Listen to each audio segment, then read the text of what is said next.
artificial intelligence is evolving at lightning speed. OpenAI, Google, and Meta have dominated the AI race until now. Meet DeepSeek, the rising AI powerhouse from China that's challenging the biggest tech giants. But what makes it special? And should we be excited or worried? You'll know in this video. Please support us by hitting the subscribe button.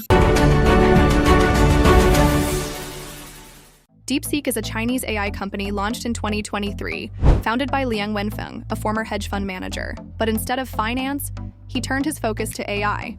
And in record time, DeepSeek released some of the most powerful open-source AI models the world has seen. So how does it stack up? DeepSeek's latest model, DeepSeek V3, rivals the best AI models globally. Unlike OpenAI's GPT-4o, which reportedly cost over $100 million to train, DeepSeek V3 was developed for just $6 million, proving that powerful AI doesn't need to break the bank. It's open source, fast, and cost-effective, making AI more accessible than ever before. But not everyone is excited. The US state of Texas has already banned DeepSeek AI for government use over security concerns.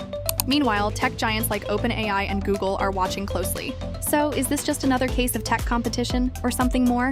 With DeepSeek's rise, AI is becoming more accessible than ever. This could lead to cheaper AI tools, more independent AI research, and even stronger competition between companies like OpenAI and Google. So is DeepSeek the future of AI, or just the beginning of an AI arms race? One thing's for sure, AI innovation is moving faster than ever. What do you think? Let us know in the comments. If you found this video insightful, hit like and subscribe for more AI updates. See you in the next one.